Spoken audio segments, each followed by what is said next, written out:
Hi everyone, this is Priyanka and welcome to my YouTube channel. Friends, आज का हमारा जो वीडियो है वो रिलेटेड है CDP से, यानी कि चाइल्ड डेवलपमेंट एंड पेडागोजी से। तो आज के इस वीडियो में हम डिस्कस करेंगे बाल्यावस्था यानी कि चाइल्डहुड के बारे में। बाल्यावस्था का अर्थ, उसके उपनाम, उसकी विशेषताओं आदि की चर्चा हम अपने पिछले वीडियो में पहले ही कर चुके हैं और आज हम बाल्यावस्था में होने वाले विभिन्न विकासों के बारे में चर्चा करेंगे। तो वीडियो को स्टार्ट करने से पहले अगर आपने अभी तक चैनल को सब्सक्राइब नहीं किया है तो पहले चैनल को सब्सक्राइब कर लें और साथ ही बेल आइकन को भी प्रेस कर दें। तो चलिए स्टार्ट करते हैं हमारा आज का वीडियो। सबसे पहले बात कर लेते हैं बाल्यावस्था में होने वाले शारीरिक विकास के बारे में, यानी कि फिज़िकल डेवलपमेंट के बारे में। तो देखिए, बाल्यावस्था में जो शारीरिक विकास है वो हम पहले पढ़ चुके हैं कि थोड़ा उसमें स्थिरता आ जाती है। शारीरिक और मानसिक दोनों विकास में बाल्यावस्था में शैशवावस्था की अपेक्षा थोड़ी स्थिरता आ जाती है, थोड़ी कमी आ जाती है। तो सबसे पहले हम यहाँ पर बात करते हैं वज़न की। तो देखिए, वेट की अगर हम बात करें तो उत्तर बाल्यावस्था, देखिए जो बाल्यावस्था है उसे दो भागों में विभाजित किया गया है, पूर्व बाल्यावस्था और उत्तर बाल्यावस्था। तो जो उत्तर बाल्यावस्था है उसमें बालक का जो वज़न है वो 36 किलो से, यानी कि 36 किलोग्राम से 43 किलोग्राम के मध्य होता है। यानी कि एक बालक का औसतन वज़न 36 किलो से 43 किलो के मध्य होता है। इसके अलावा एक और चीज़ जो वेट के बारे में है कि बालिकाओं का भार बालकों की तुलना में अधिक होता है। बालिकाओं का भार बालकों की तुलना में क्या होता है? अधिक होता है। तो ये थी वज़न की बात। अब बात कर लेते हैं हम लंबाई की। तो देखिए, लंबाई जो है वो प्रतिवर्ष बालकों की 5 से 6 सेंटीमीटर की इसमें वृद्धि हो जाती है। यानी कि हर साल 5 से 6 मीटर शरीर की लंबाई में बाल्यावस्था में वृद्धि होती है। अब बात कर लेते हैं हड्डियों की, यानी कि बोन्स की। तो जो बोन्स होती हैं वो पहले की तुलना में अधिक मजबूत हो जाती हैं, यानी कि शैशवावस्था से बाल्यावस्था में जो बालक की हड्डियां होंगी वो अधिक मजबूत हो जाएंगी और जो इनकी संख्या है वो 270 से 350 तक बढ़ जाती है। शैशवावस्था में जो हड्डियां थी वो थी 270, लेकिन बाल्यावस्था में हड्डियां बढ़कर कितनी हो जाएंगी? 350 तक इनकी संख्या बढ़ सकती है। अब बात कर लेते हैं इसके बाद हम मांसपेशियों की। तो जो बाल्यावस्था में पेशियों का भार होता है वो बालक के शरीर के भार का 27 से 30% हो जाता है। कितना हो जाता है? शरीर के भार का 27 से 30% तक हो जाएगा। किसका? मांसपेशियों का भार। चलिए अब आगे बढ़ते हैं शारीरिक विकास में ही। शारीरिक विकास में अब हमारा जो अगला पॉइंट है वो है दांतों का, यानी कि टीथ। तो बालक के 5 या 6 वर्ष में जो दूध के दांत थे या जो अस्थायी दांत थे, हमने शैशवावस्था में जिनकी बात की थी, वो गिरने लगते हैं। क्या होगा? जो दूध के दांत हैं वो 6 वर्ष की अवस्था में आकर गिरने लगते हैं और उनकी जगह पर स्थायी दांत आना प्रारंभ हो जाते हैं, जो कि 8 वर्षों में, यानी कि जब बालक 8 वर्ष का होगा तो उसमें 12 स्थायी दांत होंगे, 10 वर्ष का होगा तो उसमें 15 स्थायी दांत होंगे। वहीं जब बालक 12 वर्ष का हो जाता है, यानी कि जब बाल्यावस्था की समाप्ति की ओर होता है, तो उसमें 25 यानी कि 25 स्थायी दांत आ जाते हैं। और दांतों के बारे में एक और महत्वपूर्ण तथ्य वो ये कि सर्वाधिक विकास उत्तर बाल्यावस्था में दांतों का होता है। उत्तर बाल्यावस्था जो कि होती है 10 से लेकर 12 वर्ष, 10 से 12 वर्ष में ही सर्वाधिक विकास दांतों का होता है। अब बात कर लेते हैं हम सिर एवं मस्तिष्क की।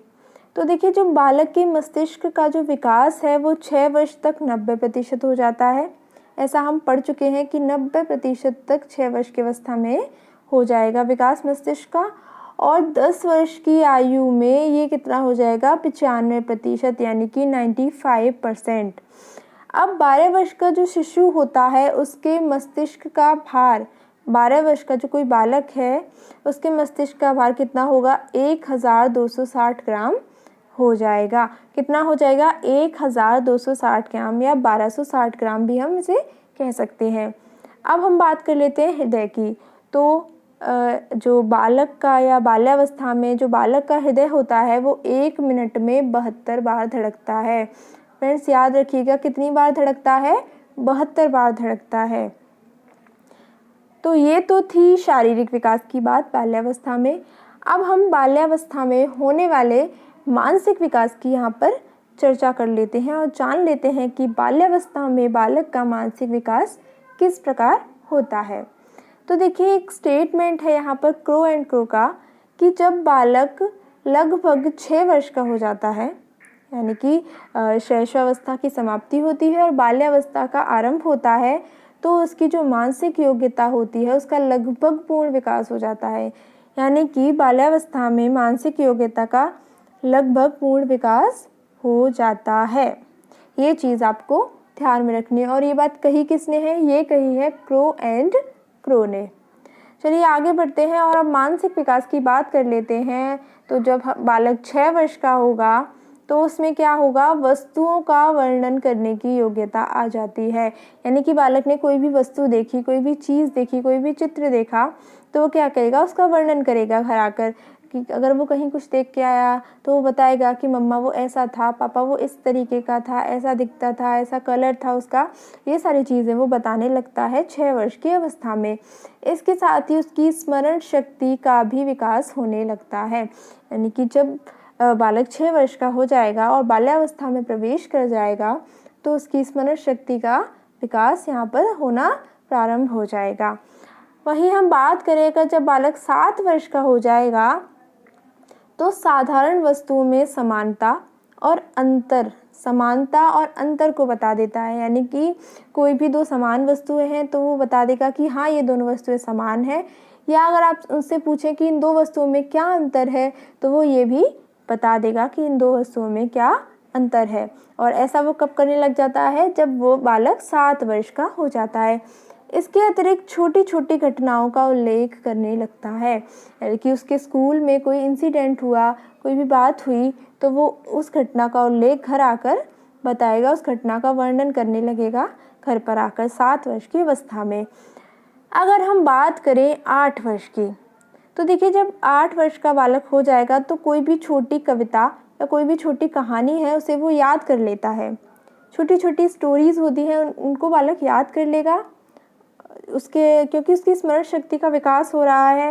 वो चीज़ों को याद करना सीख रहा है, अपनी मेमोरी में उनको रखना सीख रहा है, तो वो उनको याद कर लेता है। इसके अलावा कहानी का अर्थ भी उसे समझ में आने लगता है। और अगर आप उसे कोई स्टोरी सुनाएंगे तो उसमें से वो प्रश्न भी पूछता है और उनका वर्णन भी करने लगता है। यानी कि कहानी अगर वो किसी से बोला जाए कि अच्छा बेटा तुम्हें वो वाली स्टोरी आती है तो आप उसे बताइए, तो वो इस तरीके से स्टोरीज़ का वर्णन भी करता है। इसके अलावा लंबे वाक्यों को भी दोहरा लेता है। 8 वर्ष की अवस्था में बालक लंबे वाक्यों को भी दोहराना सीख जाता है। चलिए आगे बढ़ते हैं तो बात करते हैं 9 वर्ष की। जब बालक 9 वर्ष का होता है तो बालक दिन, समय, दिनांक, वर्ष और सिक्के की पहचान याद कर लेता है। यानी कि आज कौन सा दिन है, सोमवार है, मंगलवार है। इसके अलावा 12 बजे है, 1 बजे है, घड़ी में क्या टाइम हो रहा है, आज डेट कौन सी है, कौन सा वर्ष चल रहा है। ऐसी चीज़ों को वो याद करना 9 वर्ष की अवस्था में सीख जाता है। वहीं अगर हम बात करें 10 वर्ष की, तो 10 वर्ष की अवस्था में बालक छोटी छोटी कहानियाँ याद कर लेता है। 11 वर्ष की अवस्था में बालक कठिन शब्दों को समझने लगता है और इसके अलावा तार्किक और निरीक्षण क्षमता भी विकसित होने लगती है। बालक की तार्किक क्षमता का विकास और निरीक्षण क्षमता का विकास 11 वर्ष की अवस्था में आकर उस विकास होने लगता है, उनका विकास होना प्रारंभ हो जाता है। और अगर हम वही बात करें 12 वर्ष की, जब बालक बाल्यावस्था की समाप्ति की ओर होता है और किशोरावस्था का प्रारंभ होने वाला होता है, तो वो कार्य कारण स्थापित करना सीख जाता है। अर्थात किसी भी कोई भी घटना हो रही है तो उसका कारण क्या है, कोई भी कार्य हो रहा है उनमें उसका कार्य का कारण क्या है, ऐसी चीज़ों को उनके बीच जो संबंध है उसको स्थापित करना बालक 12 वर्ष की अवस्था में सीख जाता है। इसके अलावा एक और महत्वपूर्ण चीज़ जो बालक के 12 वर्ष की अवस्था में होती है वो है समस्या समाधान की क्षमता बालक में विकसित हो जाती है बाल्यावस्था की समाप्ति पर यानी कि 12 वर्ष की अवस्था में। तो ये था हमारा मानसिक विकास। वहीं अगर अब हम बात कर लेते हैं बाल्यावस्था में होने वाले संवेगात्मक विकास के बारे में। तो देखिए संवेगात्मक विकास में जो हमारा पहला पॉइंट है वो कहता है कि पूर्व प्राथमिक और प्राथमिक विद्यालयों में। तो देखिए जब बालक बाल्यावस्था में होता है तो वो या पूर्व प्राथमिक और प्राथमिक विद्यालयों में 1 से 5 कक्षा की हम अगर बात करें तो इन कक्षाओं में वो शिक्षा ग्रहण करता है। तो इस विद्यालयों में बालकों के संवेगात्मक विकास के लिए महिला अध्यापक होनी चाहिए। अब देखिए महिला अध्यापक क्यों होनी चाहिए, क्योंकि इस आयु में बालक के लिए माता की भूमिका महत्वपूर्ण होती है। जब बच्चा छोटा होता है तो उसके लिए उसकी माँ ही उसकी पहली शिक्षक है, इसलिए उसके और सबसे ज़्यादा अटैच वो अपनी माँ से ही होता है। उसकी माँ ही उसका समाज होती है सबसे पहला, तो उसके लिए माता की भूमिका बहुत ही महत्वपूर्ण होती है। इसलिए उनके संवेगों के उचित विकास के लिए प्राथमिक विद्यालयों में महिला अध्यापक होनी चाहिए। इसके अलावा देखिए नेक्स्ट पॉइंट है कि बाल्यावस्था में संवेग पूर्व की तुलना में, पूर्व से मतलब है यहाँ पर शैशवावस्था की तुलना में अधिक स्पष्ट एवं प्रभावी हो जाते हैं।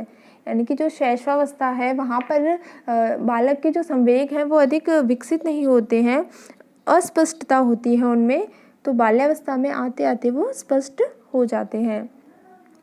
इसके अलावा देखिए बालकों में संवेगों पर नियंत्रण और उनका दमन करने की क्षमता आने से उचित समय पर वे संवेग को छुपा लेते हैं।